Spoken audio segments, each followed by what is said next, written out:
Iniciando, então, a programação científica do segundo simpósio interdisciplinar de dor crônica da região carbonífera, abrimos com uma mesa integrada que tem foco na interdisciplinaridade. Participarão da mesa o Dr. Henrique João, que é graduado em Medicina pela Unesc, atualmente é médico anestesista da equipe de dor do Hospital São João Batista, do Hospital São Donato e do Hospital da Unimed Criciúma. Tem experiência na área de medicina, com ênfase em anestesiologia e tratamento da dor. Também com a professora doutora Maite Carvalho, que é fisioterapeuta, pós-doutora em epidemiologia pela UFPEL, atualmente é pesquisadora da UFPEL, tem experiência em pesquisa científica na área da saúde, com ênfase em promoção da saúde e atuação predominante em temas voltados à saúde do trabalhador, distúrbios osteomusculares, epidemiologia ocupacional e qualidade de vida. Atualmente tem projeto em colaboração com o NEPST da Unesc. A mestre Stephanie Caterine Zavaldi, psicóloga formada pela Unesc, possui residência em atenção básica e saúde da família e é mestre em ciências em saúde coletiva pela Unesc. A professora doutora Vanessa Ribaren, ela é farmacêutica, doutora em epidemiologia pela UFPEL, pós-doutoranda pela UFPEL, é professora do programa de pós-graduação em saúde coletiva da Unesc, na linha Promoção da Saúde e Integralidade do Cuidado, orientada na área de farmácia clínica junto ao NUPAC-ST. Também temos o professor Emanuel de Souza, ele é biomédico, graduado pela Universidade Federal do Rio Grande do Sul, mestre em Ciências da Saúde pela Unesc, é especialista em acupuntura e atuou como RT em laboratório, que no caso Gente, RT. Pesquisador, né? Responsável técnico. Ele foi responsável técnico em laboratório de análises clínicas por 8 anos e atua há 10 anos em acupuntura com atendimentos em 2 clínicas em Criciúma. Além disso, ele é coordenador do curso de biomedicina da Unesc, conselheiro do Conselho Regional de Biomedicina e delegado regional do mesmo conselho. Também temos a Júlia Zanata, ela que é odontologista, especialista em disfunção temporomandibular e dor orofacial, é membro associada da IASP, International Association for the Study of Pain, e da SBDOF, Sociedade Brasileira de Disfunção Temporomandibular e Dor Orofacial. Além disso, é mestranda em saúde coletiva da Unesc. Também temos a Daniele Botelho, ela é graduada em nutrição pela Unesc, mestranda em saúde coletiva também pela Unesc, pelo PPGS-CO, e é nutricionista do NUPAC. E por fim, e como mediador da nossa mesa integrada, temos o professor Dr. Williams Longen, ele que é fisioterapeuta, doutor em ciências da saúde, professor do programa de pós-graduação em saúde coletiva, coordenador do NUPAC-ST e membro do grupo temático de prevenção de distúrbios osteomusculares da ABER. Encerrando então e temos também a professora doutora Cristiane Tomasi, que ela é enfermeira, doutora em ciências da saúde, tutora do programa de residência multiprofissional em atenção básica e saúde da família, coordenadora do programa de pós-graduação em saúde coletiva da Unesc, e atua entre outras temáticas com os efeitos das condições crônicas a longo prazo. Tendo todos apresentados, eu passo a palavra ao professor Williams Longen. Obrigado, Cálita, pela apresentação de todos da mesa. Eu queria explicar como que nós vamos fazer a dinâmica da mesa. Eu vou fazer uma breve fala contextualizando assim a questão da dor e vou passar para cada um fazer uma fala de 5 a 7 minutos, que vai, como nós estamos em 8 membros de várias áreas, isso vai ocupar quase 1 hora. Então seria uma conferência formatada em forma de mosaico ao longo de 1 hora, aí, com participação de fatias, né, de cada enfoque, de cada profissão da saúde. E em seguida nós vamos abrir para começar a puxar algumas participações, sejam perguntas ou comentários dos participantes aí. Então, dessa forma, tanto no chat, quem está no Meet, ou no chat lá no YouTube, no canal da Unesc, podem fazer perguntas, comentários, e aí nós vamos reportando para os membros, de acordo com o tipo de pergunta, a gente vai direcionando para algum membro da mesa. Eu gostaria de destacar, né, a dor como uma experiência multidimensional, e classificada de acordo com a localização, o tipo, se ela é difusa ou localizada, a intensidade, se ela é fraca, moderada ou forte, com todas as escalas que tem para avaliação nesse sentido, com uma periodicidade, ela pode ser aguda ou crônica, ou mesmo subaguda. Os estudos têm mostrado uma associação em relação à baixa renda, à menor escolaridade, ao alcoolismo, a gênero feminino e alterações também sempre, né, fortemente presentes da saúde mental relacionadas aos quadros dolorosos. Se calcula que em torno de 2/3, quer dizer, pegar um total dos idosos, 2/3 partes desses idosos sofrem dores frequentes ou permanentes nos últimos anos, né, nas suas existências, principalmente isso se intensifica, e podem tentar contemplar com poucos esforços expendidos ao longo da vida, né? Então, por exemplo, destacando a questão de que o idoso, quando ele poderia estar aproveitando a vida, né, que depois de muito ter se dedicado ao trabalho, a outras, cuidar da família, coisa assim, ele acaba no final muitas vezes tendo dor, tendo incapacidade. Então parece fundamental que nós, profissionais de saúde, junto com estudantes e mesmo a comunidade com interesse nesse assunto, ou porque tem um familiar com dor, que não teve, como o pessoal fala no popular, né, ninguém deu volta nessa dor, se debruçar de forma mais significativa sobre esse tema, e que para muitas pessoas é uma fonte de sofrimento. A Sociedade Brasileira de Estudo da Dor, ela destaca como uma das causas do subtratamento da dor no Brasil é o desconhecimento e a desinformação. A SBED também, que é essa sociedade, identificou numa pesquisa feita em 2015, a partir da Pesquisa Nacional de Saúde, dados do IBGE, né, que dentro das regiões do Brasil, a que mais tem gente com dor é a região sul. Isso também é convergente com um trabalho que a gente fez, está publicado até na revista Coluna, também dados da Pesquisa Nacional de Saúde, mostrou que a dor autorreferida na coluna no Brasil, ela proporcional à quantidade de população, envolve mais a região sul do Brasil. Então, a gente pode dizer que nós aqui temos também colegas aí que são de outras regiões, como o palestrante a seguir, que é do Ceará, mas a grande maioria que está nessas duas salas aqui, ou nesses ambientes virtuais, está na região do Brasil que mais tem gente com dor crônica. Inclusive falando da coluna, mas também de outros tipos de causas de dor. A dor, além de causar sofrimento humano, muito frequentemente está envolvida em problemas psicossociais. Ela pode ser causa de inaptidão para o trabalho, ela tem impactos previdenciários e, portanto, fortes impactos socioeconômicos. Então, nesse contexto, a Associação Internacional de Estudo da Dor propõe ações relacionadas ao Ano Mundial da Educação em Dor, né? E nesse, que foi o ano passado. Nesses domínios, ela destacou, por exemplo, como essencial a gestão pública, a qualificação técnico-profissional, e nesse sentido que esse evento vem trazer uma pequena contribuição, a abordagem do paciente e o desenvolvimento de conhecimento técnico-científico. Os grupos de especialistas envolvidos nessa força-tarefa que foi criada, que deram o nome de Campanha Brasil Sem Dor, ele passou a contar com várias entidades, né, a exemplo da SBED. Então a SBED ela propõe medidas efetivas para enfrentar o subtratamento da dor, como aprimorar sua avaliação, monitorar a qualidade da terapia da dor nas unidades de saúde e incentivar mais estudo e desenvolvimento técnico-científico nessa área. Então, após essa pequena fala, contextualizando essa questão da dor, eu vou passar inicialmente para a professora Cristiane fazer sua fala pela enfermagem e pelo PPG de saúde coletiva.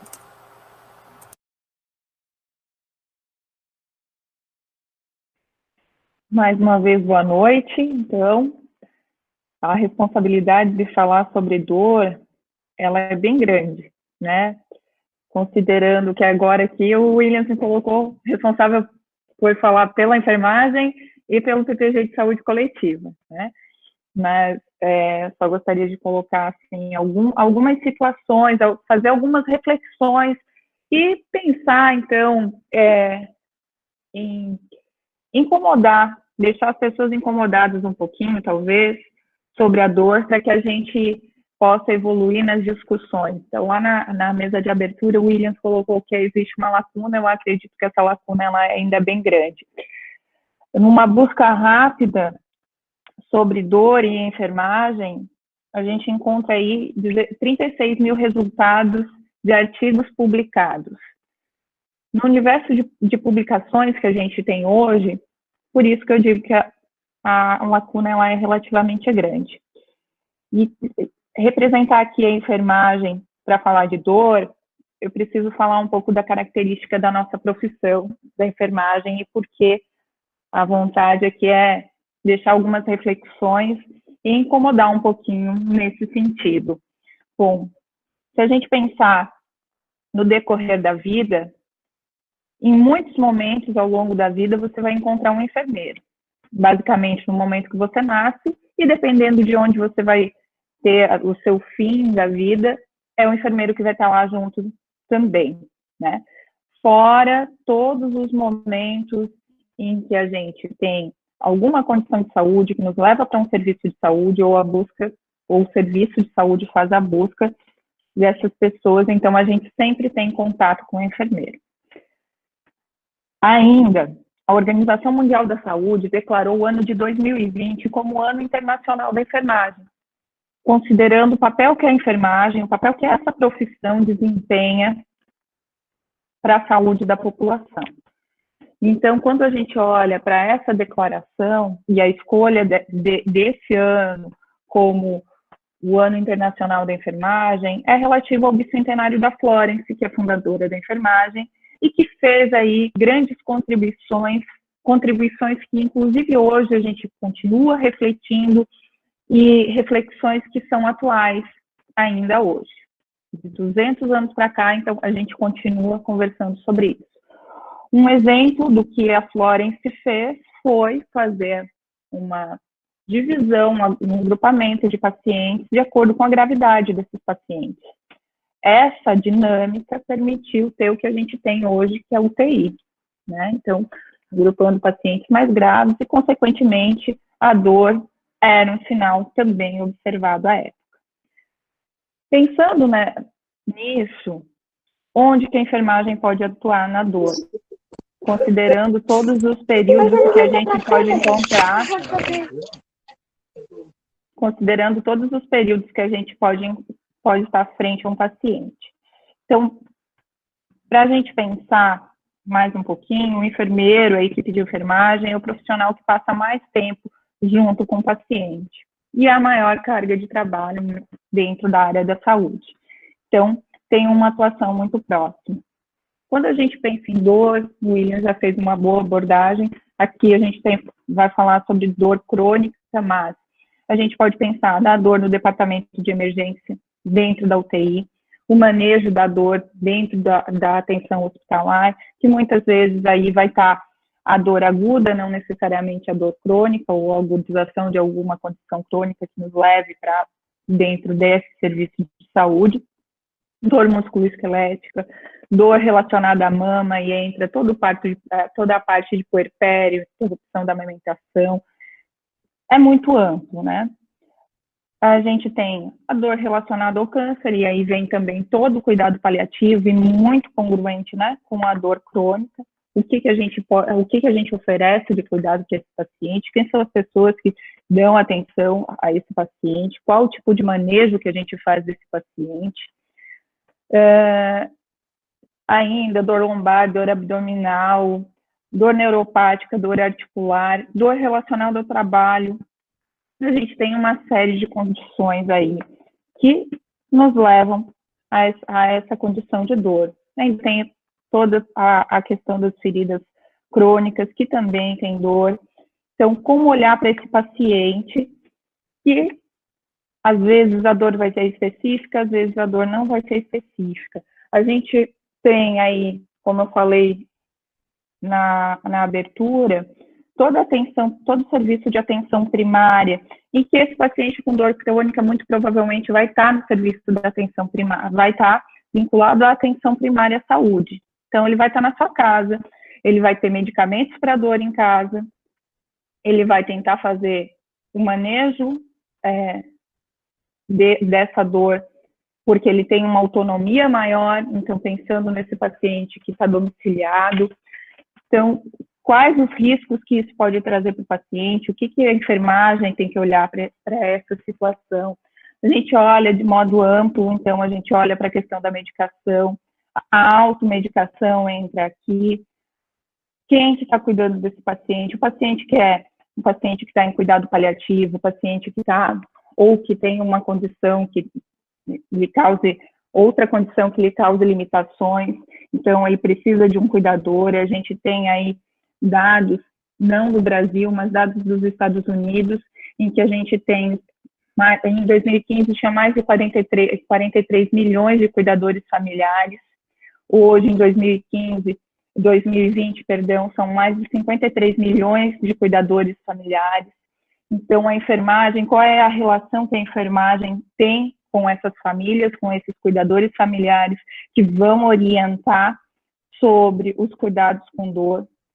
Como o enfermeiro, a equipe de enfermagem olha para o paciente que chega numa unidade de saúde e tem dor e reclama de dor, o que a gente pode fazer por esse paciente?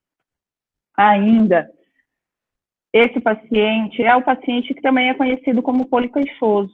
Ele tem essa condição, então não é uma resolução que se faça por um profissional só. Então, a importância aí de a gente estar falando num simpósio interdisciplinar. A gente precisa estar associado com as outras profissões para que a gente tenha esse olhar adequado. Acho que o grande desafio que a gente tem é como fazer esse manejo.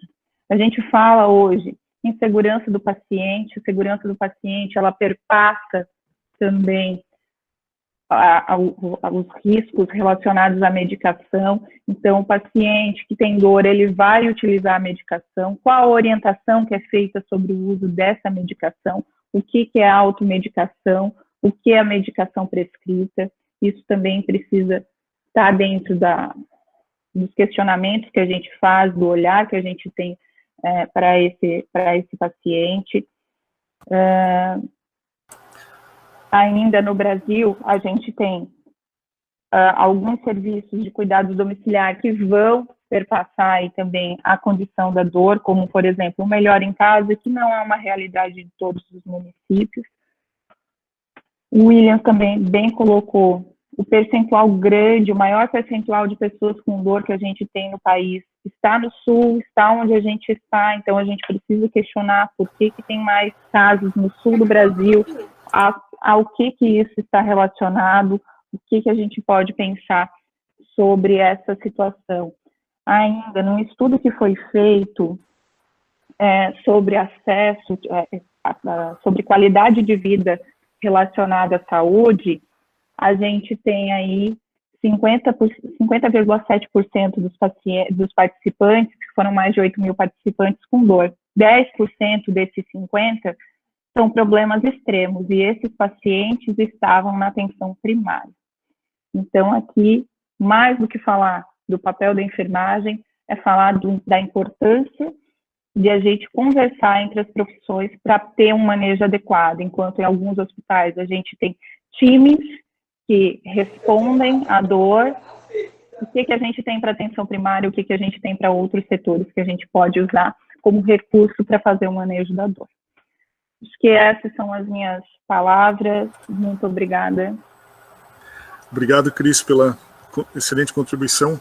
Com certeza, todo mundo, como você começou falando, né, já passou na mão de alguma enfermeira, de alguém da enfermagem, né, e sabe da importância dessa profissão.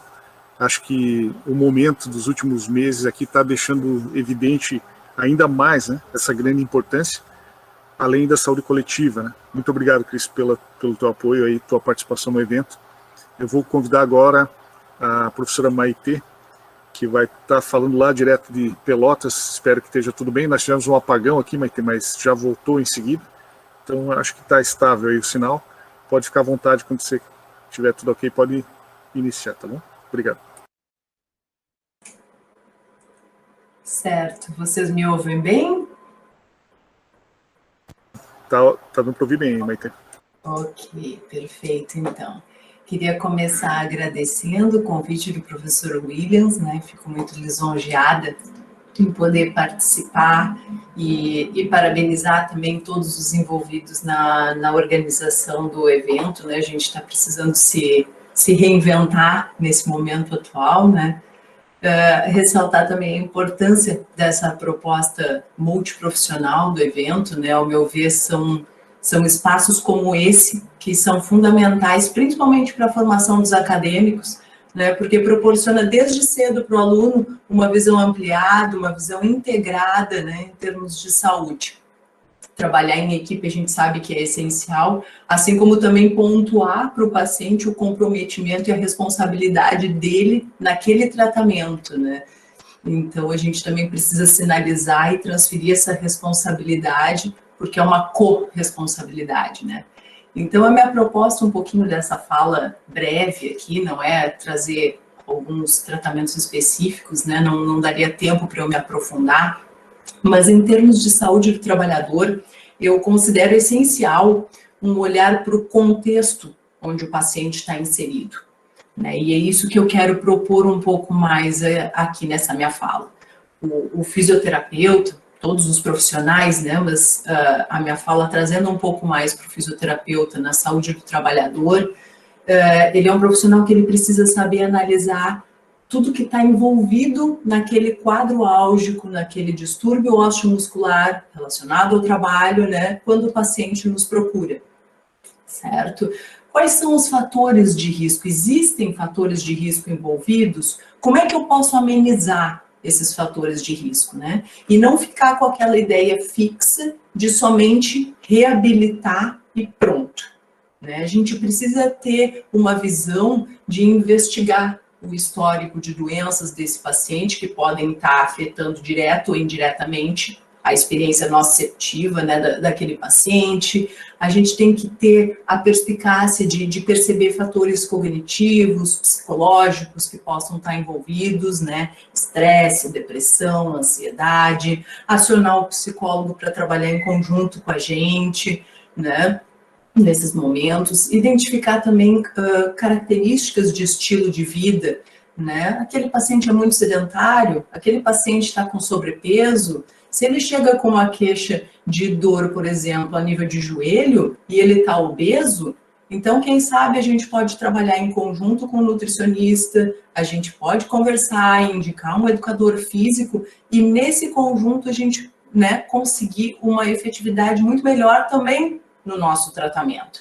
Às vezes a queixa, né, que até o professor Williams já falava também, é muito prevalente em coluna, principalmente coluna lombar, e em saúde do trabalhador realmente tem uma prevalência muito grande, né? E às vezes a gente trata, e quando a gente vai realmente avaliar um pouco mais a fundo, a gente pode se dar conta que um dos fatores primordiais para isso era a qualidade do sono desse paciente. Ele estava com um colchão inadequado, ele estava com um travesseiro inadequado, ele dormia numa posição inadequada, e isso ajudava e muito a agravar todo esse problema de coluna que ele nos trazia, além de fatores do trabalho, claro, mas essa visão um pouco mais ampliada, um pouco mais macro, né, é muito importante a gente ter. E quando a gente fala em distúrbio osteomuscular relacionado ao trabalho, embora a gente saiba, né, que existem fatores genéticos, questões hormonais, o próprio ambiente de trabalho, que algumas vezes é desfavorável, né, tem vários fatores que estão associados a esses distúrbios, né, mas muito além disso, a gente tem que procurar investigar outras causas e não focar só numa reabilitação e só naquele momento, porque senão a gente até pode conseguir algum resultado, mas aquilo vai retornar e a gente não vai sanar a causa, né, do problema. Se a gente parar para pensar, por exemplo, trabalhadores, tanto um trabalhador, se eu for comparar um trabalhador, um estivador, por exemplo, né, que descarrega mercadoria pesada dos navios, ou um trabalhador que passa o dia inteiro sentado em frente ao computador, digitando, provavelmente ambos vão nos relatar inúmeras queixas, cada um com suas particularidades, de acordo com o trabalho que ele executa, né? Mas eu asseguro para vocês que certamente ambos vão ter alguma sintomatologia dolorosa para nos relatar. E o que é preciso a gente pontuar é que muitas vezes também o trabalhador vai precisar seguir trabalhando mesmo com essa dor. ainda que seja uma dor intensa. Isso é uma realidade para muitos trabalhadores. Por exemplo, trabalhadores autônomos, né? Se não trabalhar, não ganha. Então, ele vai trabalhar mesmo com dor. E quando a gente fala em saúde do trabalhador, é indispensável que o fisioterapeuta investigue, que ele tenha conhecimento do ambiente de trabalho desse paciente. Porque dessa forma a gente consegue entender um pouco melhor as prováveis causas, né, e propor alternativas para além de um atendimento que seja basicamente uma proposta cinesioterápica, né, ou com eletrotermoterapia. A gente tem que despertar um olhar maior. Né? Às vezes eu sei que é complicado a gente intervir no ambiente laboral de uma empresa se o fisioterapeuta não está lá dentro, né? Mas outras tantas vezes é simples, alguns pequenos ajustes que podem vir a beneficiar muito o trabalhador na execução das tarefas diárias, né? Uma forma correta de carregar peso, por exemplo, né? Melhorar o conforto e a qualidade de vida no trabalho, até mesmo diminuindo a dor. São fatores adjuvantes importantes, né, no tratamento fisioterápico. E embora normalmente o paciente já nos procure, né, com um processo doloroso instaurado, eu sou uma grande defensora, assim, do papel do fisioterapeuta enquanto educador em saúde. Ele explicar para o paciente por que aquilo está acontecendo e já atuar na prevenção de futuras lesões, né, de futuros processos álgicos. A gente sabe que mudanças de hábitos, seja na vida diária ou no trabalho, nunca é tão simples quanto parece, né? Muitos fatores estão envolvidos nesse contexto, mas algumas pessoas lidam melhor com isso, outras nem tanto, né? Mas então levar essa ideia para a atuação no contexto da saúde do trabalhador e se tornar atuante nessa conscientização dos pacientes, né, com relação à aquisição de hábitos saudáveis, de equilibrar atividades, né, porque cada uma delas pode refletir diretamente no nosso tratamento proposto, certo? Muito obrigada. Excelente, Maite, muito obrigado pela tua disposição aí de estar contribuindo com o evento, excelente a participação, assim como da Cris. Eu agora, antes de passar a palavra para o Dr. João Henrique, eu queria destacar que ele que foi o que eu mencionei na abertura ali, parece que no canal do YouTube estava em off, quando caiu a energia, mas ele que trouxe a ideia, né, através de uma estudante que era uma técnica de enfermagem, que era formando em fisioterapia e tinha contato no hospital, de que tinha que ter um evento nessa área, e ele foi o que propôs, meio que lançou o desafio, a gente congregou algumas pessoas numa comissão organizadora, a professora até Cris estava na primeira também, comissão organizadora, e realmente estava extremamente certo, viu, João, porque realmente tinha essa necessidade, né, e nós estamos agora podendo contar aí com a tua presença também nesse segundo evento. Então passo para você e já ouso te pedir, né, imagino que você vai fazer isso, mas já ouso colocar aqui um pedido que você dê uma pinceladinha de atualidades do intensivismo da dor, coisas mais recentes. Imagino que você já vai falar, mas só o pessoal está bem interessado realmente que você fale um pouco sobre isso, tá bom? Obrigado. Williams, agradeço novamente o convite, né? Eu começo com um questionamento, né? Quem deveria ser o primeiro profissional a atender o paciente com dor? A gente brinca que para quem é martelo tudo é prego, né? Então cada um sempre vai puxar a sardinha para o seu lado, né?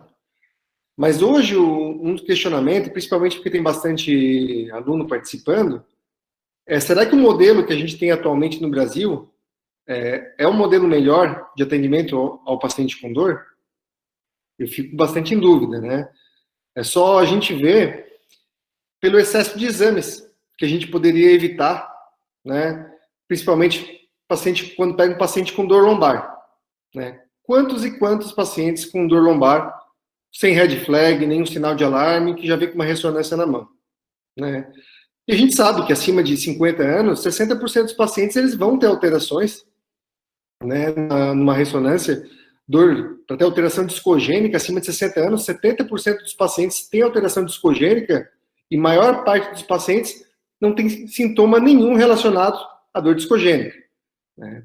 Tem até um trabalho bem interessante que eles pegaram um paciente sem dor lombar, paciente totalmente assintomático, e ele foi em 10 locais diferentes fazer ressonância de coluna lombar. Então ele fez 10 exames diferentes.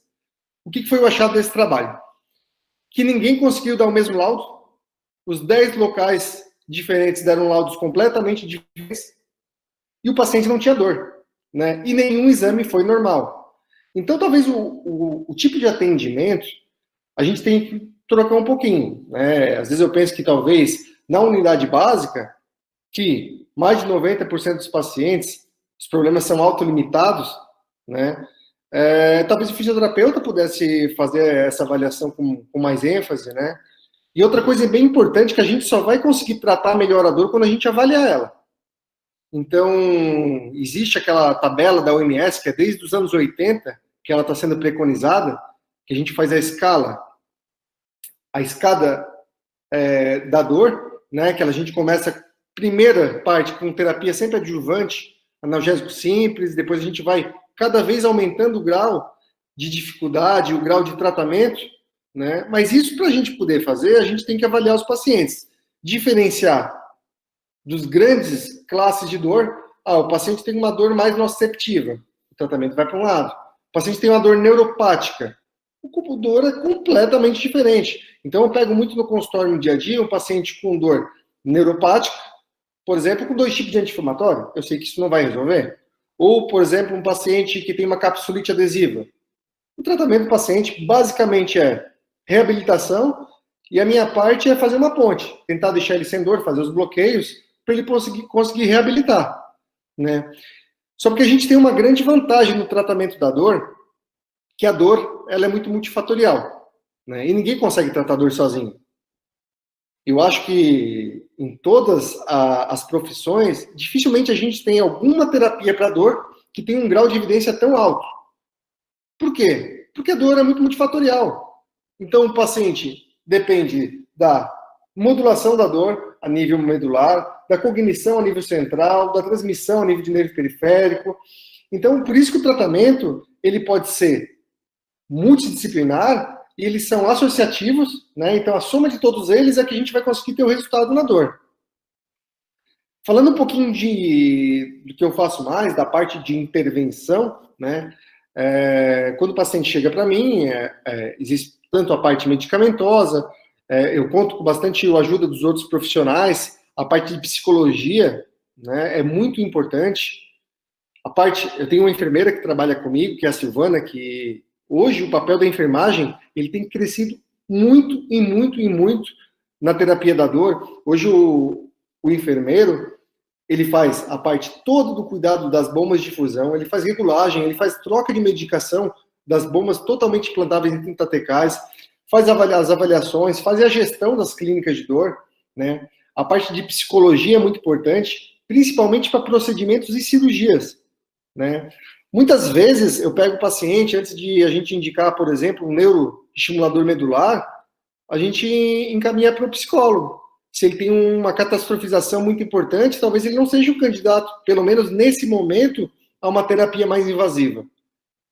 Outra coisa bastante importante, que aqui ainda não é uma realidade, mas eu vejo cada vez mais, é o abuso de medicação, principalmente analgésicos opioides, né? Nos Estados Unidos, tem mais ou menos 11 de setembro por dia de morte por causa do abuso de opioide. Isso sendo morfina, uso da metadona, tanto lícita quanto ilicitamente. Então, é uma coisa que a gente tem que observar, e por isso da importância do tratamento multidisciplinar, porque às vezes numa consulta a gente não consegue identificar isso, né? A farmacêutica também, na hora da dispensa das medicações, conferir, né? As terapias que são coadjuvantes, que muitas vezes são muito mais importantes do que as terapias medicamentosas, e principalmente porque vocês devem pegar os pacientes tomando 2 anti-inflamatórios com alteração renal, e a gente quer deixar o paciente o mais saudável por mais tempo possível, né? Os pacientes, eles estão... A nossa humanidade, a gente está indo do lado ao contrário, né? A gente está cada vez mais sedentário, cada vez mais obeso. Hoje a gente anda de carro, pega elevador, usa controle remoto e vive mais. Então a dor só vai aumentar. Falando um pouquinho da terapia de intervenção da dor, a gente pode usar os bloqueios. Hoje a toxina botulínica, Botox, que é usado para a parte estética, ele é um grande aliado no tratamento da dor, principalmente para cefaleia. Hoje ele é uma grande indicação. Existe o protocolo chamado PREEMPT, que o paciente que tem cefaleia crônica diária, mais que 20 crises por mês, ele tem pelo menos 50% da diminuição da frequência e intensidade das crises, a parte de radiofrequência e a modulação tanto a nível cerebral, que a gente chama o TDCS, quanto a modulação quineumoelétrica, né? Então, hoje a gente tem uma gama muito grande de tratamento. O uso do CBD, até hoje, eu prescrevi para um paciente, nos pacientes que são muito refratários, né? Tem cada vez mais trabalhos sendo publicados, ainda com não tanta força, mas mostrando algum resultado, principalmente paciente oncológico. Ele tem sim um resultado melhor na parte de convulsão, epilepsia, mas na dor também ganhando bastante espaço. Na neuromodulação, nos pacientes que fazem cirurgia de coluna ou fazem grandes cirurgias, que ficam com alguma sequela neuropática, ela é um grande aliado, né? E os bloqueios. O bloqueio, basicamente, por exemplo, o paciente que chega com uma capsulite adesiva, ele vai tentar fazer fisioterapia, muitas vezes ele tem dificuldade de conseguir fazer fisioterapia. Fica uma restrição muito importante. Então eu faço o bloqueio, ele fica com algum tempo anestesiado, vai para o fisioterapeuta e lá ele conseguir ganhar bastante amplitude. Isso a gente faz 2, 3, 4 vezes até ele conseguir realmente fazer sozinho. Os pacientes com dor lombar crônica, e o importante da parte de intervenção é que ela pode ajudar também no diagnóstico, não só no tratamento. Então, por exemplo, isso é uma coisa muito comum no consultório. Chega um paciente com dor lombar, e o paciente já chega com a ressonância na mão, eu tô com uma hérnia de disco. E aí tu vai fazer um exame físico, ele não tem nenhuma sintomatologia de hérnia de disco. A gente pensa que seja uma artrose facetária, uma síndrome facetária. Eu posso, no consultório, com o uso do ultrassom, colocar meio ml de anestésico na faceta que eu acho que está cometida. Se o paciente fica sem dor no momento, a gente bate o diagnóstico. E a gente consegue, assim, direcionar e fazer um tratamento de uma curaça maior também, né? Então, acho que basicamente é isso, chamar atenção para o tratamento mais multidisciplinar. Uma coisa que a gente não costuma gostar de fazer muito, mas eu acho que só assim que a gente vai conseguir colocar a multidisciplinaridade é instituindo protocolos. No hospital, a gente tem conseguido fazer cada vez mais, principalmente porque a Joint Commission of Accreditation, que é uma instituição que faz acreditação hospitalar, principalmente nos Estados Unidos, ela dá uma pontuação muito grande para os hospitais que têm a dor como quinto sinal vital e os protocolos todos instaurados. Então, a dor, a maior parte dos hospitais, ela hoje é de avaliação obrigatória. Isso já é um grande passo. Só que agora, a partir disso, o próximo passo é a gente, através dos protocolos, direcionar como é que vai ser o tratamento a partir daí, né? Mas isso não precisa ser no hospital. No posto de saúde, nas clínicas, tudo se tiver protocolo, a gente vai conseguir identificar melhor os pacientes e direcionar melhor esses tratamentos. Obrigado, pessoal. Obrigado, João. Excelente participação. E fica aí com a gente que nós vamos discutir ainda um pouco mais. Eu vou passar agora para a Júlia. Todo mundo já foi apresentado da mesa, né? A gente não está apresentando de novo. A Júlia Zanata, que é cirurgia dentista e trabalha com dor, ATM e DTMs, né? E dor orofacial. Então passo para a Júlia. Olá, boa noite. Dá para me ouvir? Sim, está dando para ouvir bem, Júlia. Então, eu queria agradecer ao professor Williams pelo convite e queria parabenizar todos daqui que estão participando da mesa. É uma participação muito especial para mim, assim, que eu sou apaixonada pela área que eu trabalho, né, que é de disfunção temporomandibular e dor orofacial, e que é uma área que não teria como a gente trabalhar de forma individual. Então, essa questão da multidisciplinaridade é muito importante no tratamento dos pacientes, né, principalmente os que têm essa cronificação da dor. Eu gostaria de falar alguns pontos assim que eu acho que são muito importantes no tratamento dos pacientes com DTM, principalmente, que são os pacientes que têm maior prevalência no meu consultório. A DTM ela é considerada uma disfunção, uma síndrome dolorosa crônica, junto com várias outras síndromes que são bem conhecidas, como a fibromialgia, a síndrome do intestino irritável, a síndrome da fadiga crônica, cefaleias primárias como a enxaqueca, né, a migrânia, ou cefaleia tensional. Então, esses pacientes, eles acabam tendo essas comorbidades, às vezes aparece mais de uma, né, doença. Às vezes um paciente que tem fibromialgia apresenta DTM e apresenta outras comorbidades junto. Então, uma condição influencia a outra. E não só, assim, essa questão das condições, né, das síndromes, mas também os fatores psicológicos, a questão ambiental que a professora Maite falou, que é não no ambiente, também no ambiente de trabalho, mas às vezes até no próprio ambiente da casa, onde a pessoa mora, os familiares, todo o ambiente onde a pessoa realmente vive. Tudo isso acaba interferindo na percepção de dor desse paciente.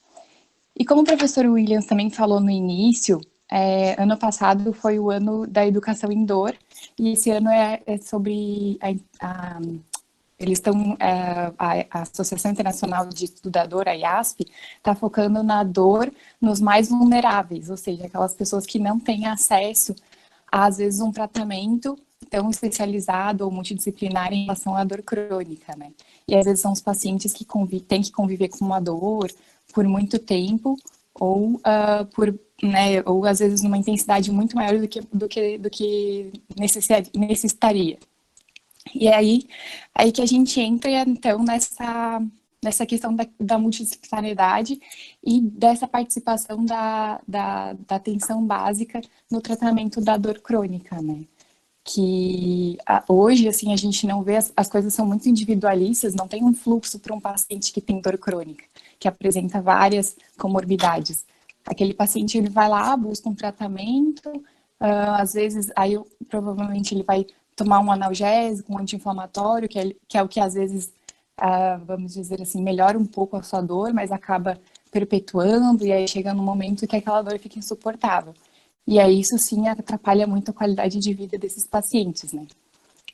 Então, eu queria deixar assim, bem claro para todo mundo que a participação de todos os profissionais é importante na nutrição, o educador físico, na atividade física, a questão, né, bucal é importante, a questão da psicoterapia é fundamental. Até a Stephanie, que daqui a pouco vai falar, a gente teve a oportunidade de trabalhar junto num projeto dentro da Unesc, né, que é o núcleo de dor orofacial, onde os pacientes com DTM ou dor orofacial, eles estão sendo atendidos com dentistas, fisioterapeutas e psicólogos. Então, uma equipe multidisciplinar ali para tratar esse tipo de paciente. E acho que é importante a gente também tentar fazer sempre um diagnóstico diferencial e tratar realmente a especialidade do que a gente conhece. Porque às vezes a gente tratar uma condição que a gente não tem tanto conhecimento, acaba cronificando essa dor, a pessoa acaba indo em vários profissionais e não tem essa resolutividade de tratamento.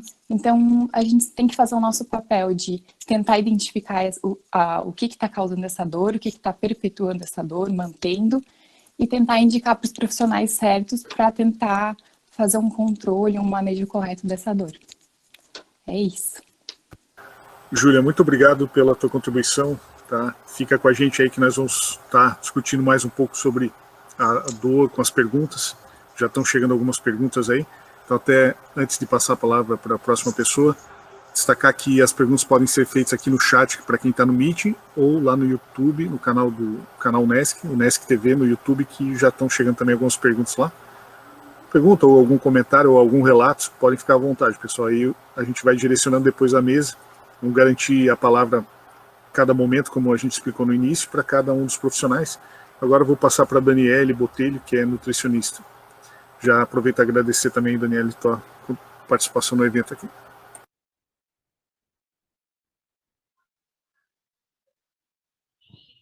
Boa noite, estão me ouvindo? Sim, está dando para ouvir bem. Certo. Então, boa noite a todos. Eu gostaria primeiro de agradecer o convite. Eu me sinto muito honrada de poder falar sobre aqui a minha profissão e falar que eu sou nutricionista, né? E falar então de que forma que a nutrição pode trazer, né, de benefícios para o tratamento do paciente com dor crônica. Ainda mais que esse debate está sendo, então, multiprofissional. Eu atuo no PAC já há alguns anos, então eu tenho experiência, né, nesse tratamento com profissionais das diversas áreas da saúde, e é visível que esse tipo de tratamento traz muitos benefícios para o paciente, até em questão de adesão ao tratamento, porque ele consegue perceber que todos os profissionais têm uma preocupação com a saúde dele de forma integral, então esse tratamento se torna bem efetivo, né? A adesão mesmo é claramente mais efetiva quando se tem esses vários olhares, né? Eu trouxe aqui alguns pontos que eu vou falar relacionados à nutrição, mais direcionado aos pacientes com distúrbios osteomusculares, porque são esses que eu trato no núcleo, então a minha maior experiência com dor vem relacionado, né, a isso, então, a esses pacientes, e vou pontuar algumas questões, assim, que eu gosto de avaliar. Então, assim, uma delas é a questão do peso corporal, visto que o excesso de peso, então, ele acaba promovendo uma sobrecarga sobre membros e articulações, e dessa forma, né, ele vai contribuir negativamente aí para o tratamento dessas pessoas que têm esse tipo de patologia, de lesão, enfim. Algumas dessas doenças, por exemplo, a fascite plantar, a artrose de joelho e quadril, a lombalgia, tem essa indicação, então, de um peso adequado, né? Então, nesse ponto, a gente tem que adequar o peso para que o paciente tenha uma melhora no tratamento, até porque, de repente, ele vai tratar com fisioterapeuta, com médico, e ele vai acabar voltando, né, em um tempo breve, para tratamento novamente, porque esse sobrepeso vai estar influenciando negativamente, então, nessas articulações, nos membros e nas articulações. E aí, então, vou falar um pouquinho também sobre a inflamação, que a inflamação acaba ocasionando uma maior sensibilidade à dor. Então, aí falando agora, eu falei até então de excesso de peso, porém, se formos falar em obesidade, nós sabemos que a obesidade vem crescendo muito, inclusive o doutor João comentou, né, sobre estarmos aí mais sedentários, e vem crescendo de forma desastrosa aí a obesidade, e trazendo vários malefícios, né, mas pensando agora em distúrbios osteomusculares e dor, enfim, ela acaba gerando uma inflamação, né, o indivíduo obeso, ele tem uma inflamação crônica, de baixo grau, porém crônica, e, consequentemente, acaba, então, gerando uma sensibilidade maior à dor, né? O próprio tecido adiposo, ele secreta citocinas pró-inflamatórias. Então, quanto mais tecido adiposo, mais inflamação, mais dor. Porém, não é só o obeso que vai ter níveis altos de inflamação. Pacientes com peso adequado, né, os eutróficos também podem estar inflamados por outros fatores, né, fatores multifatoriais, na verdade, tanto o estilo de vida, falta de atividade física, alimentação inadequada, consumo exagerado de alimentos inflamatórios, até eu vou listar alguns para vocês, né, então só para dar uma pincelada sobre isso. Então, assim, pacientes que consomem carne vermelha em excesso, alimentos industrializados em excesso, por conterem, né, aí gordura trans, açúcares, aditivos químicos, são altamente inflamatórios, excesso de glúten, não querendo demonizar o glúten, porém, se tem ainda o hábito de comer muito pão, biscoito, né, ao longo do dia, o excesso é que não é legal, né? Então, assim, só para tomar cuidado com isso. Laticínios também em excesso, sem problemas consumir lactose ou produtos derivados do leite, porém, com um certo equilíbrio. Então, assim, alguns alimentos, né, como eu citei, são realmente altamente inflamatórios, tem que ter um cuidado. Falando, assim, então, nessa questão de inflamação, que alimentos a gente... tem a questão, a bebida alcoólica, eu esqueci de falar, que também gera muita inflamação. Então, que alimentos a gente pode introduzir para mediar aí, então, e inibir, né, esses desencadeadores de inflamação? A gente pode, então, utilizar alimentos aí que são ricos em compostos bioativos, como alimentos anti-inflamatórios, antioxidantes, que vão combater esses radicais livres, né, que acabam gerando esse estresse oxidativo e a inflamação. E, consequentemente, maior dor, né? Então, assim, os alimentos anti-inflamatórios e antioxidantes, como gengibre, açafrão, frutas, as frutas vermelhas são ricas em antioxidantes, castanhas, oleaginosas, azeite de oliva. Então, tem aí uma gama de alimentos que podem contribuir para inibir, né, essas inflamações. Então, na verdade, devemos evitar os inflamatórios e introduzir na alimentação alimentos antioxidantes, anti-inflamatórios. Existe também uma questão bem importante a se levar em consideração, que é a saúde intestinal. Infelizmente, nós encontramos aí muitas pessoas com desequilíbrio, né, nas bactérias intestinais, e vendo então que o intestino ele é responsável por absorção, por produção hormonal. Então, quando ele não está bem, a gente também vai ter aí algumas consequências para a saúde, inclusive dor, né? Sempre falo que, por exemplo, a serotonina, que tem aí uma produção de em torno de 80% a nível intestinal, se a gente tiver essa produção aí, então, nós teremos alteração de humor, falta de sono, porque também tem a ver com a questão de melatonina, e aí também a nutrição pode auxiliar, da mesma forma arrumando, né, dando uma organizada nesse intestino, podemos introduzir alimentos fontes de triptofano, melhorando essa questão de humor e de sono, já que o triptofano é um precursor da serotonina, da melatonina, então tem que também ter uma boa saúde intestinal. Uma outra questão também que eu gostaria de falar é sobre esses pacientes que têm esses sintomas de dor, eles também têm um consumo muito frequente de medicamentos, né? E esse consumo frequente acaba trazendo uma sobrecarga hepática, sobrecarga renal. Isso tudo também precisa ser cuidado com a alimentação, a gente também pode contribuir nesse cuidado. Pensando, por exemplo, em detoxificação hepática, alguns alimentos também podem contribuir, né? Então, a gente chama são as brascas, que são aí nabo, brócolis, rabanete, agrião. Então, alguns alimentos também podem contribuir nessa detoxificação hepática.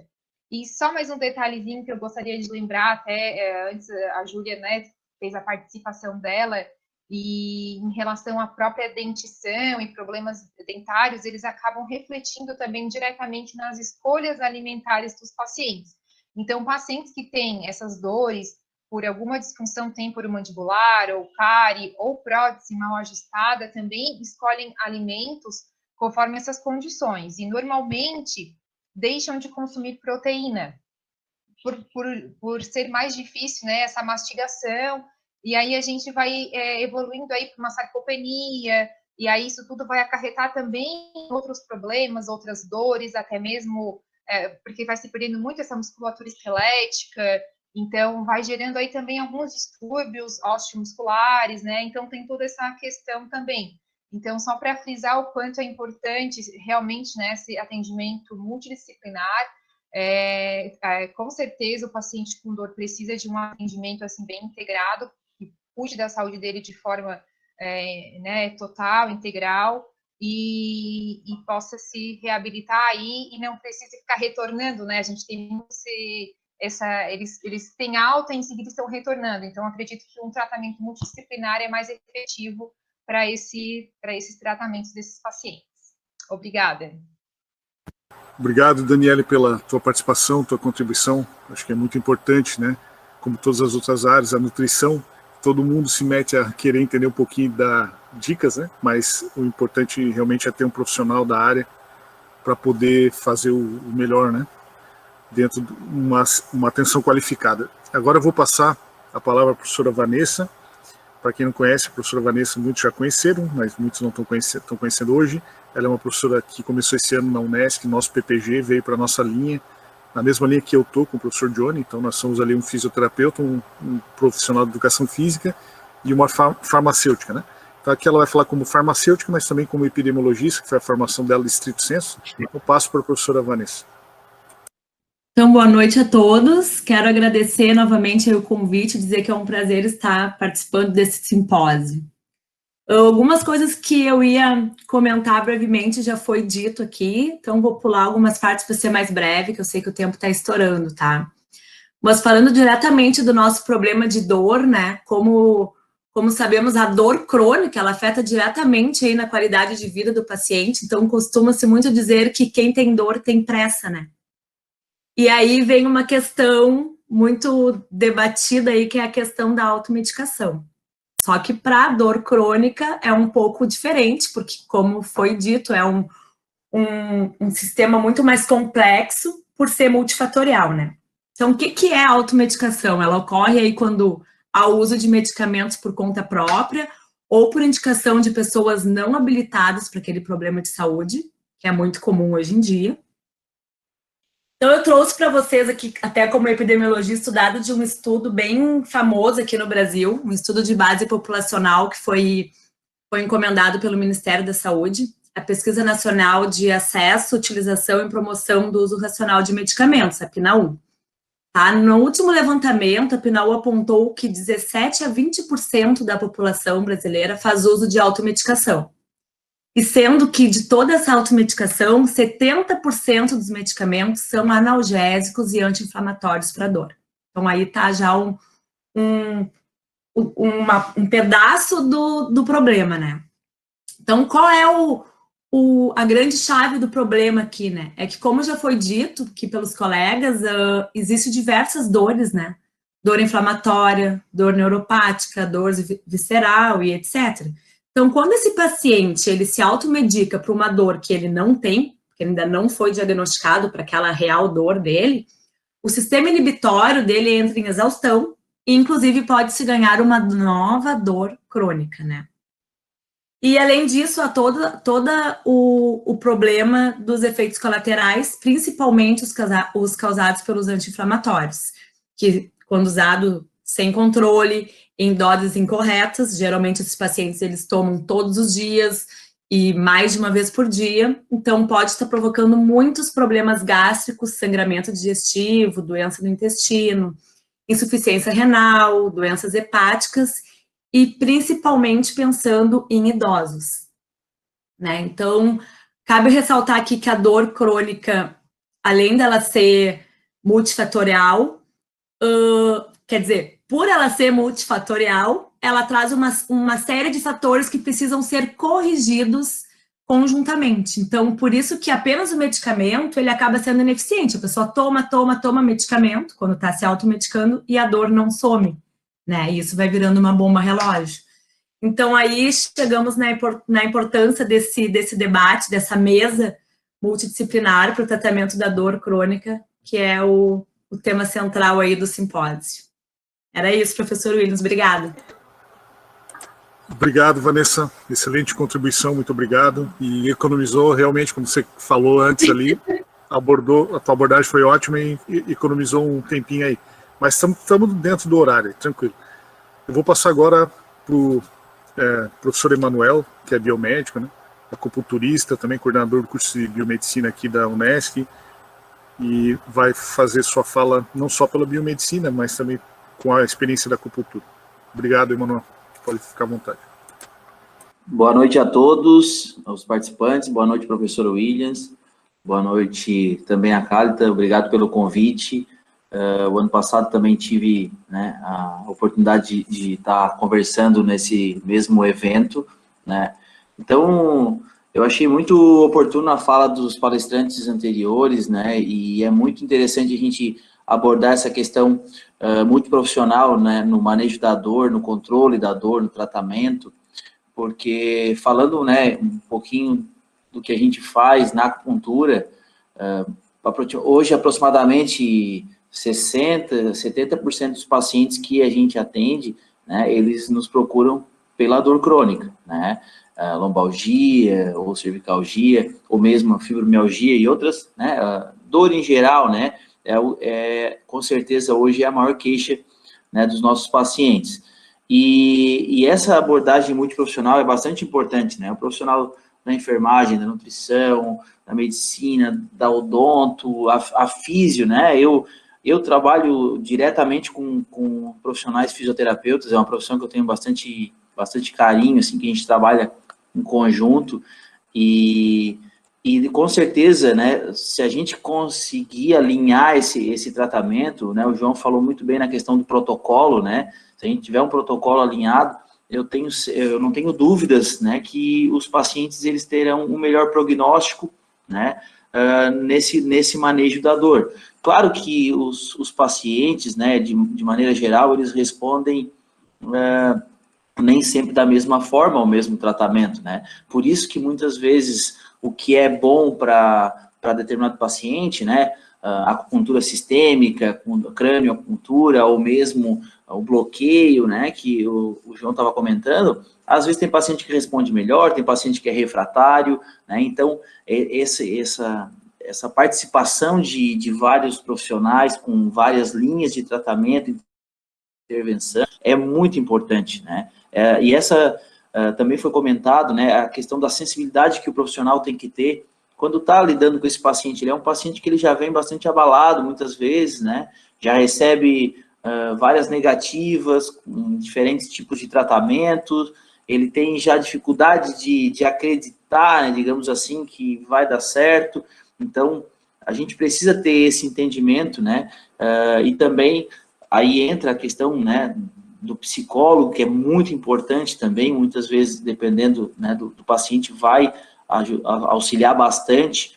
Então, a acupuntura, né, de maneira geral, né, a gente faz, né, a estimulação dos pontos, sejam pontos sistêmicos, auriculares, a gente não trabalha só a acupuntura, a gente trabalha a eletroacupuntura, outras técnicas também associadas à medicina tradicional chinesa, né? Então, essa neuroestimulação periférica vai, né, modular esses pontos de tal maneira a melhorar a circulação local, diminuir o processo inflamatório e doloroso, né? Então, através da liberação de cortisol, endorfinas, e aí, né, levando, né, a essa anti-inflamação e analgesia do paciente.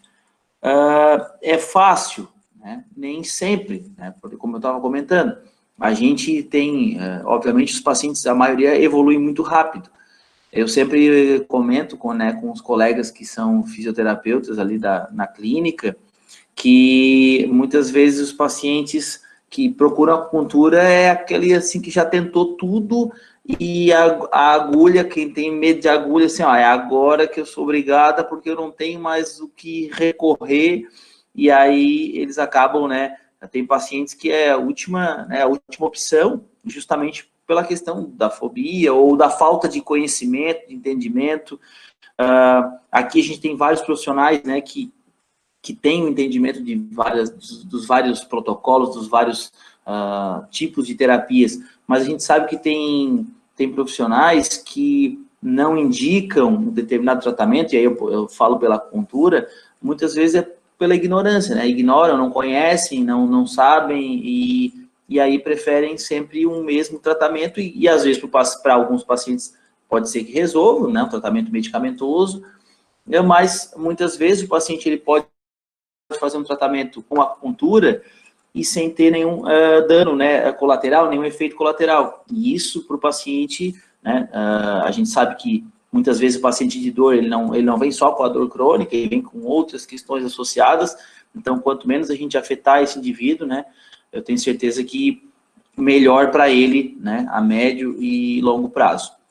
Então, eu queria, né, como biomédico, né, obviamente falar mais da parte da acupuntura, que é a parte que eu atuo, né. Na biomedicina, a gente, de maneira indireta, a gente trabalha com pacientes, né, em outras áreas, mesmo nas análises clínicas, onde a gente recebe, né, muitos exames relacionados à dor e a outros processos inflamatórios, na parte de imagem, né, tomografia, ressonância. Então, a gente discute muito isso também nas disciplinas diversas que a gente tem no curso, e acho que eu acho muito válido esse evento, né, porque a gente consegue, né, ver, né, com o olhar de outras profissões o que está sendo feito, o que está sendo pensado, e se conversar, né, porque a gente muitas vezes fala em multidisciplinar, em multiprofissional, mas de fato é feito pouco isso. E eu acredito que esse evento ele vem para somar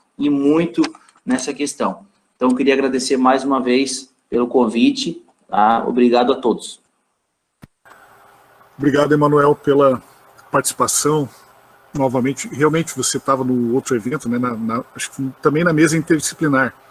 É muito importante, realmente, a biomedicina, com todas as habilitações que tem, né, em várias especialidades e na proximidade que tem com as outras profissões também, com certeza nas equipes aí, no enfrentamento e ajuda, né, do paciente. Assim. Então, agora, para finalizar as contribuições, a contribuição da psicologia, Stephanie, que já foi apresentada anteriormente, mas só para relembrar, né, ela foi residente aqui na Unesc e terminou o mestrado agora, 2 semanas atrás, em saúde coletiva também. Está no nosso núcleo já, teve todo esse tempo no nosso núcleo, então tem uma experiência de atendimento clínico, e aproveito para agradecer e passar a palavra para a Stephanie. Boa noite a todos e a todas. Dá para me ouvir bem?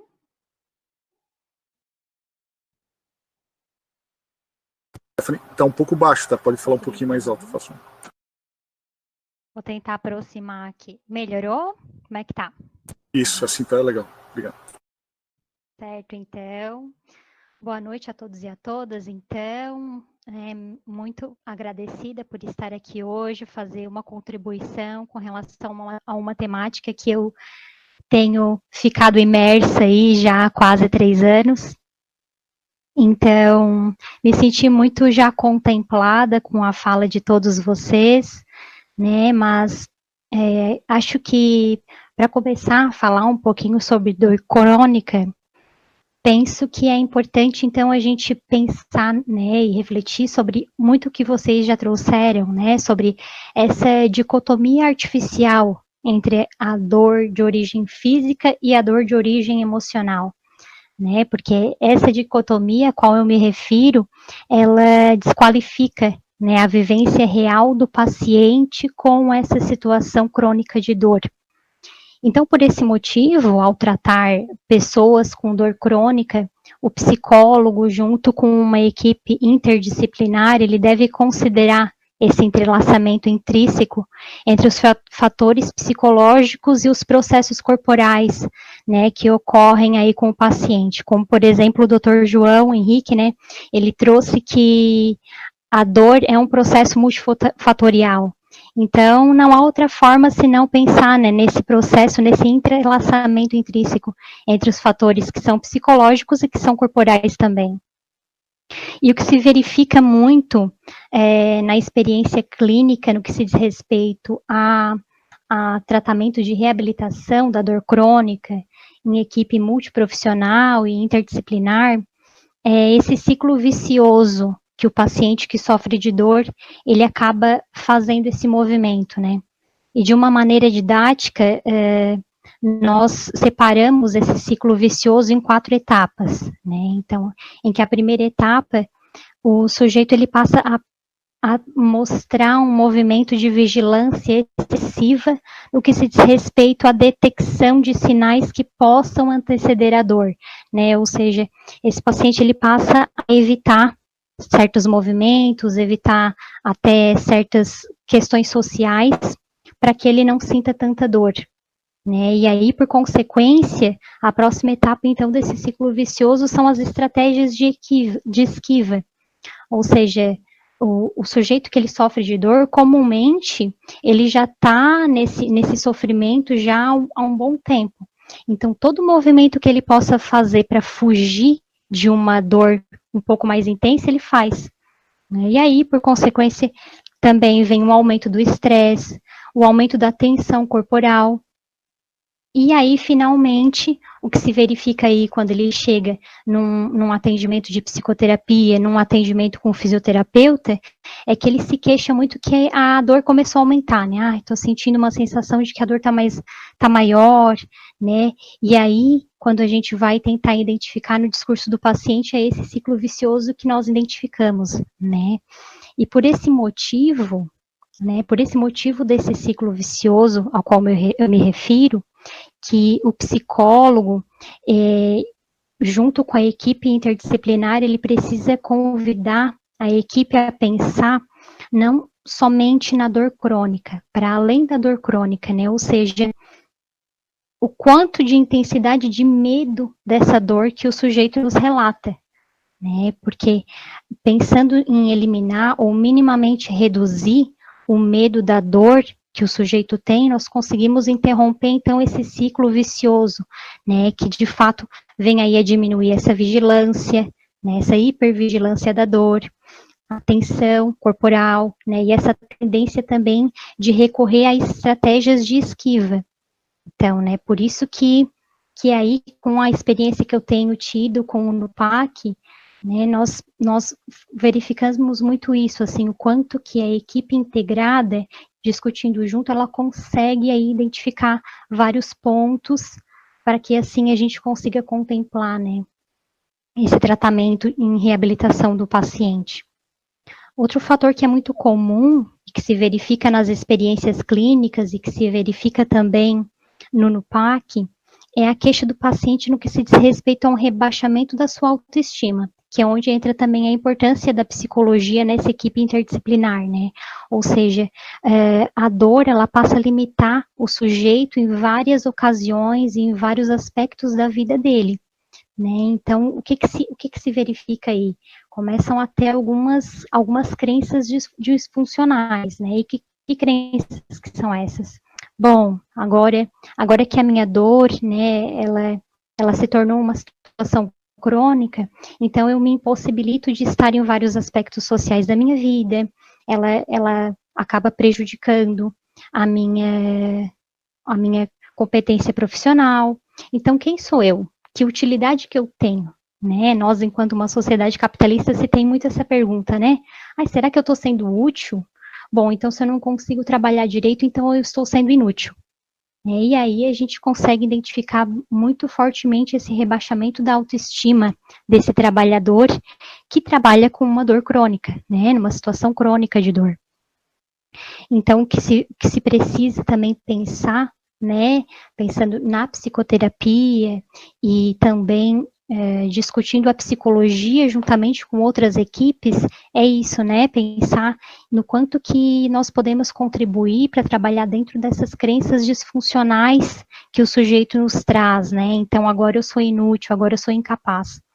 Então, acho que pensar em uma discussão integrada, né, eu penso que o que nós estamos fazendo está para além de uma discussão, mas é muito mais uma reunião clínica, eu penso, né, porque a partir daqui nós conseguimos pensar de que forma que nós podemos praticar integralmente esse cuidado com o paciente, né.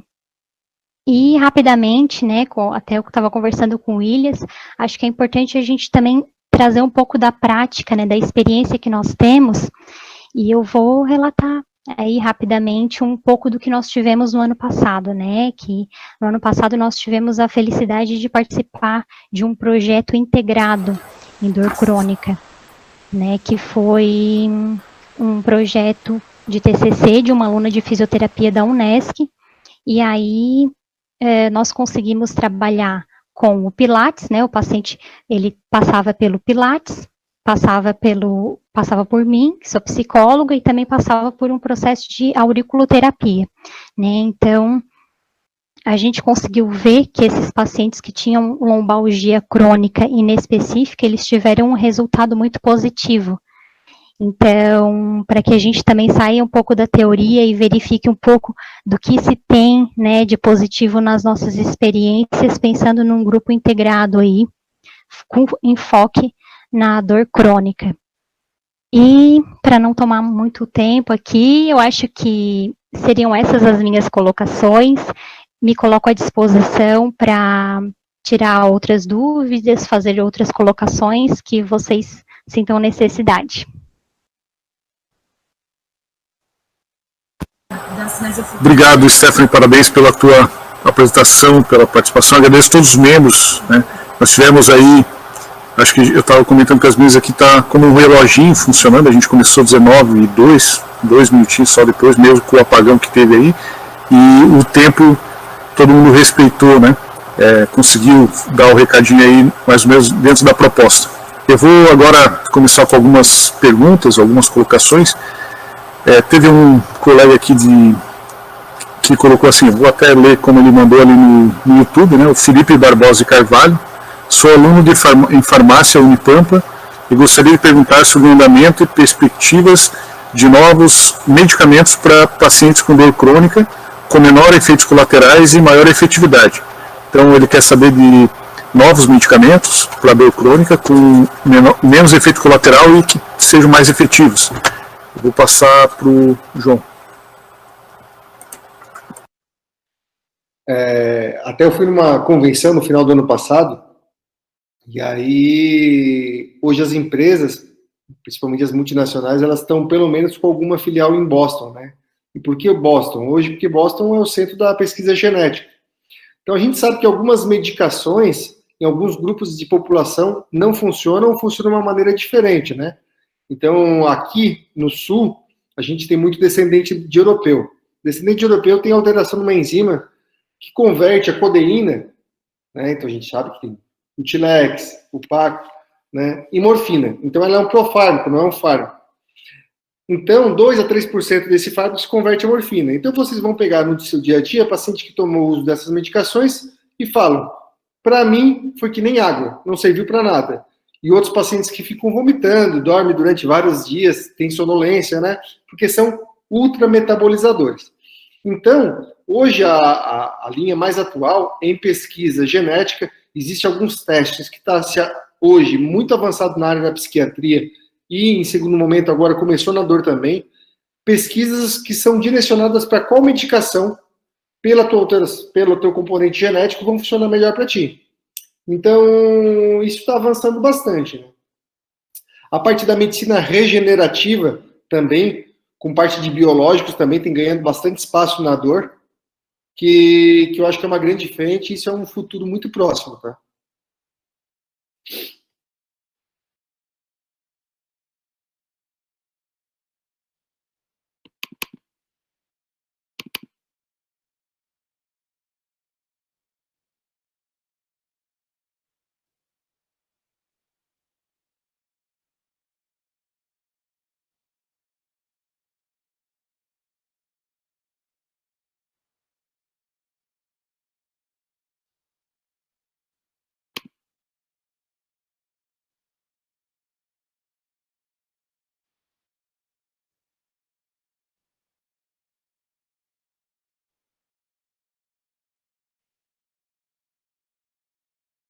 Quer que eu repita, João? Desculpa, o que eu falei não escutaram? Não. Você falou, aquela pergunta já foi, tranquilo, agora é outra. Eu não escutei, desculpa. Não, tudo bem, eu vou repetir aqui, ó. O comentário dele é, cada pessoa tem um limiar de sensibilidade de dor. Como pensar em um ajuste de dosagem com uma clínica focada na produtividade? Mas aí eu acho que só batendo de novo a tecla no uso da terapia multidisciplinar, né? Isso é muito comum, às vezes, tu pegar um paciente de fazer qualquer intervenção, seja medicamentosa, farmacológica, intervencionista, ou até com outras especialidades, e perguntar ao paciente, tu melhorou? Estás bem? Não, tô com muita dor. Tá, mas melhorou quantos por cento? Uns 90 só. Então, assim, 90, 80, 70% para a gente é muito, mas ele continua com dor.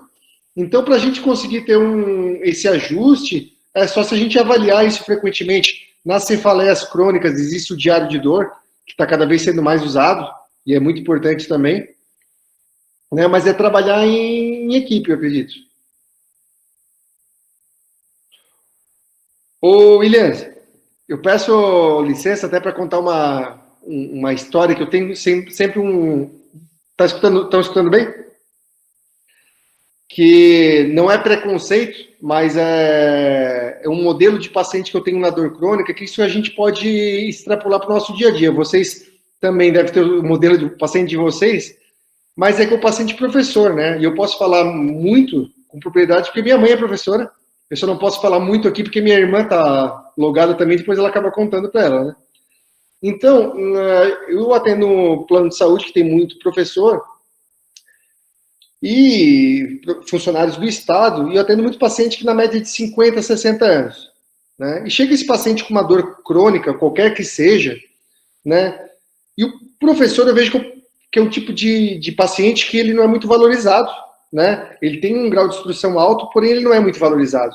E ele chega lá com 50, 60 anos, perto já de se aposentar, não se sente motivado muitas vezes, e ele começa com uma dor. Então ele ficou a vida toda sem buscar atividade física, sem se alimentar bem muitas vezes, e tem rotinas estressantes, e ele começa com uma dor. E aquela dor, inconscientemente, principalmente mulheres, o marido acaba levando ela junto para as consultas médicas, então às vezes ela não estava sendo muito valorizada dentro de casa, os filhos da mesma forma, daqui a pouco ela começa a se afastar do trabalho. A gente sabe que o paciente que ficou mais de 6 meses afastado por dor lombar crônica, mais de 50% nunca mais vai voltar a trabalhar, independente da idade que ele tenha, né? E aí que eu digo, e eu bato de novo na terapia multidisciplinar, porque se a gente não conseguir avaliar esse paciente e for ver no ganho os fatores que estão piorando a vida dele, às vezes o paciente, quando vem com o seu cônjuge, com a esposa, com o marido, ele está com uma dor. Quando ele vem sozinho, ele vem com uma dor completamente diferente, né? E a dor, ele tem muito esses nuances, né? Por isso que eu fiz uma brincadeira, é claro, mas esse é um modelo que vocês também devem ter quando tem doenças ocupacionais, que é muito difícil, às vezes, só uma terapia funcionar, né?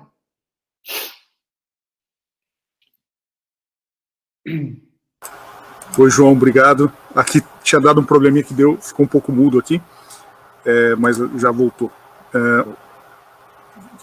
Teve uma pergunta também da Edinara Sávio Caetano. Ela perguntou por que a atenção primária em saúde ainda não está realizando o protocolo da dor. Seria o fato de não estar preparados para diagnosticar e tratar o problema? Passo para a Cris. Estava desligado, mas eu fui ligar e estava no WhatsApp. Obrigada pela pergunta. Eu acredito que para a atenção primária é um pouco desafiador, porque quando a gente tem as situações de dor, normalmente elas estão associadas a outras condições, e aí acontece algo que não deve acontecer, mas é que a pergunta né, a responsabilidade desse tratamento é de quem? Né? É do médico, é do enfermeiro, a gente tem NASF, a gente tem farmacêutico, tem fisioterapia, então a gente precisa discutir de modo multidisciplinar, e eu acho que para acrescentar, refletir sobre o questionamento que a Edinara coloca, eu puxo um pouco do que o João estava falando antes, que vem lá da pergunta, né, da questão de como fazer o tratamento, se cada paciente tem uma dor diferente, então a gente tem que considerar o limiar, a gente tem falado muito em cuidado centrado no paciente, desenvolvimento um plano de cuidados pactuado com o paciente, aí traz os elementos que a Maitê trouxe na fala dela também, de fazer essa pactuação, o cuidado. A gente, enquanto profissional, tem uma posição muito confortável de falar que esse é o tratamento que o paciente vai fazer, mas o que de fato a gente pactua com ele. Então, dentro da atenção primária, a gente tem muito para evoluir em várias áreas, junto à questão da dor e a questão dos medicamentos, que foi discutido aqui, pode trazer à tona também toda a questão de segurança do paciente, que é um assunto que recentemente vem sendo discutido na atenção primária. Então, falar de manejo de dor e de times para trabalhar a questão da dor na atenção primária, eu acho que a gente tem ainda um caminho grande para passar. Aí a gente pode pensar em matriciamento, mas a gente não tem ainda uma equipe referência para trabalhar sobre essa temática. É um tema que vem aí, nesse estudo que a Vanessa mencionou, da Pesquisa Nacional sobre Acesso, Utilização e Promoção do Uso Racional de Medicamentos, foi extraído desse banco de dados material para um estudo falando de qualidade de vida. Nesse estudo, a dor e o mal-estar ocupavam 50% dos mais de 8.000 participantes desse estudo. Desses 50%, 10 tinham problemas considerados extremos. E ainda, 77% das pessoas que responderam a essa pesquisa tinham menos de 60 anos. Então, a gente está caminhando, apesar de a dor estar muito relacionada ao idoso, a gente está caminhando para uma população jovem, me parece aqui. E aí a gente tem todas as questões, talvez, relacionadas ao trabalho. Então, a gente tem bastante chão pela frente aí. Não sei se eu consegui responder. Obrigado, Cris. A Patrícia Pilati, também egressa do PPG-ESCO, nossa profissional do Serviço Social do NUPAC, e ela colocou, é só um comentário, ela colocou olhar ampliado, integralidade no cuidado, super importante, muitas vezes a dor está associada a outras questões da convivência em família, trabalho, renda. Isso aqui foi só um comentário. Tem uma outra pergunta. Oi, complementando talvez o que a Patrícia colocou, a gente trabalha também com as questões de projeto terapêutico singular na atenção primária e que prevê a atuação multiprofissional. Então, esses pacientes poliqueixosos, que são uma grande parte da população, talvez desses pacientes, pensando nesses 10% que tenham problemas graves relativos à dor, possam ser foco desse modo de avaliação, de acompanhamento, em que o plano é pactuado, dentro do PTS, o plano de cuidados é pactuado junto com o paciente. Certo, Cris, obrigado. O João mandou outra pergunta. O João está participativo, hein, João? Qual o lugar do conhecimento popular no gerenciamento da dor crônica? Especialização poderia ser entendida como despojamento da autonomia do autocuidado?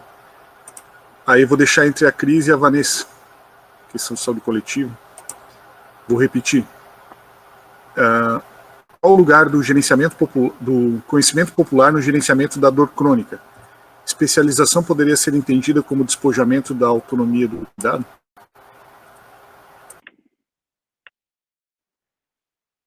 Vanessa, você quer começar respondendo essa aí?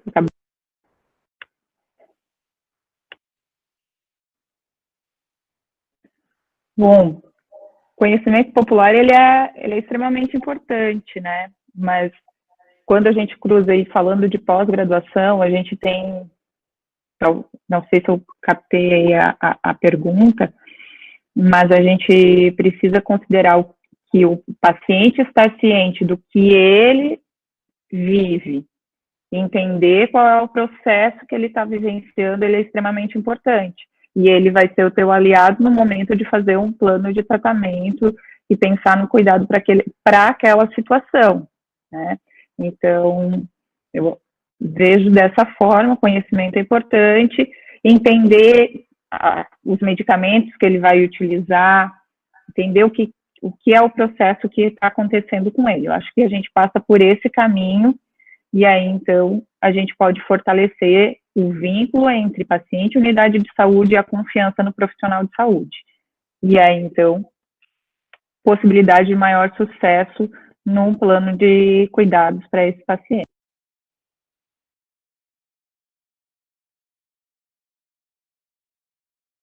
Obrigado, Cris. Não sei se a Vanessa quer comentar alguma coisa.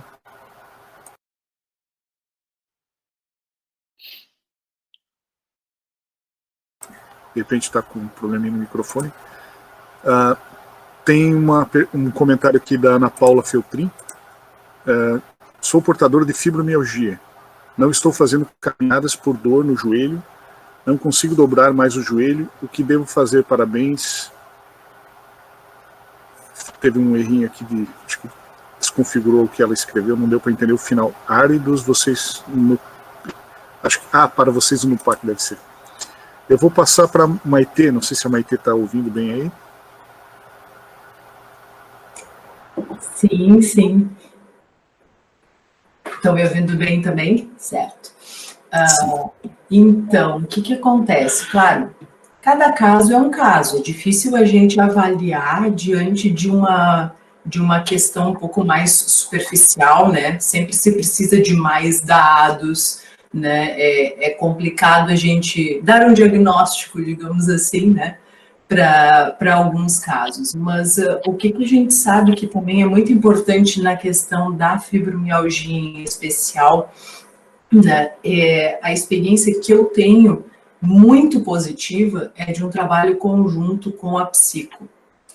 A fibromialgia, ela tem diversos fatores que a gente precisa se cercar de algumas questões para poder atuar, né? Claro que aí entram aquelas questões que eu também pontuei um pouco, né? Às vezes problemas de joelho, como ela também refere, né? A gente tem que avaliar outras questões, sejam lesões anteriores, seja toda uma predisposição, tem que saber que tipo, né, exatamente de lesão que existe, se existe algum sobrepeso, enfim, né, são várias questões que estão envolvidas nesse processo, né, mas uma abordagem que eu tenho visto como muito positiva para os pacientes, né, voltados em especial para a fibromialgia, é trabalhar em conjunto com a psico. Isso dá um excelente resultado para muito além do tratamento único e exclusivamente fisioterápico, né? É claro que os outros profissionais nesse contexto também são super importantes, mas em especial nesse caso eu destaco muito em conjunto com a psico. Legal, Maite, obrigado. Pessoal, a gente está chegando no horário, eu só vou terminar as últimas perguntinhas que chegaram aqui. O Matheus perguntou, ele perguntou assim, boa noite, minha dúvida é excesso de peso pode gerar mais dor em alguma região específica do corpo? Eu vou passar para a Daniele. Oi, estão me ouvindo? Então, sim, com certeza, né? Foi como eu falei, essa questão de excesso de peso tende, sim, a causar aí uma sobrecarga sobre os membros, principalmente membro inferior, né? Partindo, então, ali, na verdade, já de a lombalgia, quadril, joelho, tornozelo. Então, esses membros, eles ficam, sim, mais prejudicados quando se tem um excesso de peso, né? Ou obesidade, com certeza. Joia, indo para a finalização, pessoal, daí a gente vai ter que interromper. Finalizando, a Rúbia Negri fez um comentário. Boa noite, trabalho em uma policlínica, sou como fisioterapeuta, recebo muitos pacientes com dor. Tenho muitos pacientes, por exemplo, que antes estavam ativos no trabalho, mas que após, por exemplo, uma cirurgia de coluna, eles relatam que a dor neuropática piorou. Sei que existem muitos fatores interferindo, tempo de lesão, cirurgia, a questão psicológica, vendo essa dificuldade no dia a dia, realmente a criação e colocar um protocolo multi e interdisciplinar na prática seria o ideal, porém o nosso porém o nosso parabéns pelo trabalho. Na verdade não era uma pergunta, é só um comentário. Depois a própria Núbia Negri colocou, complementando minha pergunta, agora que eu entendi, veio recortado aí. Complementando minha pergunta, que não coube, porém o nosso sistema é fragmentado. Existe algum protocolo no Brasil que já foi colocado na prática e funcionou? Não sei se agora eu vou deixar livre para quem quiser falar. Eu conheço alguns locais que fazem um serviço multi com um sistema público. Ribeirão Preto, né, é um local que acaba funcionando bem esse tipo de serviço. Tá? Eu gostaria de deixar aqui para a gente um desafio, né, já que é o segundo encontro e cada vez mais gente participando, é que a gente acaba sempre reclamando dos políticos, das parte pública, mas também às vezes a gente não vai atrás para tentar mudar, né? Eu tenho um amigo, o Carlos, que é de Alfenas, e ele junto com a Ana Amélia Lemos conseguiu algumas inclusões de medicações para os pacientes de dor neuropática quando tem doença oncológica, né? Conseguiu adicionar alguns procedimentos também no sistema público para ser realizados nos pacientes com dor crônica. E um desafio para a gente fazer aqui, e usar essa força que a Unesp tem, e está presente muito no sistema primário, a gente tentar fazer um projeto, levar para a Câmara, para o prefeito, para os vereadores, e tentar fazer essa inclusão, pelo menos na avaliação da dor no serviço primário, e colocar um protocolo, pelo menos básico, como é que a gente vai direcionar esses pacientes, né? Eu acho que é um primeiro passo, mas cada ano que a gente se encontrar e conversar e fazer alguma coisa diferente, a gente vai dar grandes passos lá na frente. Eu só te coloco enrascada, né, mas é... Legal, João, com certeza. Até eu vou, em cima dessa pergunta também, não sei se o Ivan está ouvindo aí, Ivan Andreoli, agora eu que vou fazer a pergunta para os telespectadores. A dissertação do Ivan tem a ver com isso. Quer comentar, Ivan? Peguei ele no pulo. De repente não está ouvindo. O Ivan está fazendo um trabalho exatamente destacar o protocolo do Ministério da Saúde de... Oi, professor. Fala aí, Ivan. Tudo bem? Então, a gente está... Deixa eu abrir aqui, meu. Aí. Boa noite, pessoal. Boa noite. Então, a gente está, como o professor Williams falou, a gente está trabalhando em cima do protocolo aí do Ministério da Saúde, né, de lombalgia. Não sei se o doutor João Henrique conhece aí. E a gente vai estar aplicando aí no município aqui do sul de Santa Catarina, para a gente ver como é que está a abordagem, né, desses pacientes, como é que está o encaminhamento, o acolhimento, o matriciamento desses pacientes, se está acontecendo, se não está, né, se os profissionais da saúde conhecem, porque às vezes o paciente fica muito tempo em filas de espera, né, os pacientes não conseguem ter a abordagem que necessitariam. Esse protocolo também traz essa abordagem multidisciplinar, né, de todos os profissionais, e de orientações, né, do cuidado com a saúde. Muitas vezes a gente não precisa de exames complementares, de exames de imagem, porque isso pode piorar muitas vezes até o estado do paciente, que muitas vezes não estava nem estando, às vezes tem um processo de hérnia discal, não conhecia, e aí estava com dor lombar, mas é solicitado um pedido de encaminhamento para ressonância magnética ou para raio-x, alguma coisa, e é constatado a hérnia discal e o paciente piora com esse quadro, né, afeta a parte psicológica dele. Então, a gente está trabalhando em cima disso para ver a resposta que a gente vai ter das unidades básicas de saúde, para ver como é que está funcionando realmente lá na ponta, né, para ver se está sendo encaminhado de maneira correta e de forma realmente efetiva. Obrigado, Ivan. Na verdade, é interessante que congrega todas as coisas, né, que a gente estava falando, atenção primária, porque, João, em cima do que você falou, né, o manejo, muitas vezes, é bem naquela linha. Tem que ir para o especialista, se não pedir exame não é um bom atendimento, e tem que sair com um carrinho de mão de exame, senão também não está bom, né, e aí tem que ter remédio, que não pode ter, por isso que até a palestra que vem em seguida vai trazer evidências das PICs, as práticas integrativas. É uma coisa que tem a ver até com a brasilidade nossa, né, assim, de tratar de uma forma diferente, não tão alopática e tal. E só para passar a última pergunta, essa é fisioterapêutica também, vou passar pontualmente para a Maitê. Luciano Chaves, ele pergunta sobre a prática baseada em evidências na fisioterapia. Como está a prática baseada em evidências na fisioterapia para o tratamento da dor crônica?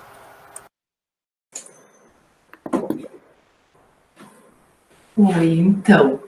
o que acontece? Eu acho que a fisioterapia em especial, ela tem avançado bastante, né, nesse campo da dor crônica, da saúde do trabalhador em si, né, que eu faço muito esse elo entre saúde do trabalhador e DORT em geral. Acho que ainda tem muito a avançar, né, e agora em especial eu estou com um contato mais com a terapia ocupacional.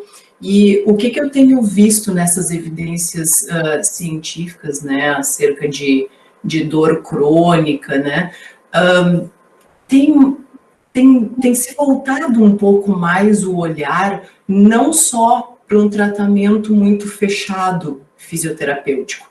Vai um pouco ao encontro daquela minha fala, embora voltada, né, para a saúde do trabalhador, mas de uma forma geral de fazer um tratamento mais ampliado, né, de conseguir justamente se sustentar, não só olhando para a fisioterapia, né, mas conseguindo também pensar que a dor, por essa multifatorialidade dela, né, a gente tem que trabalhá-la dessa forma.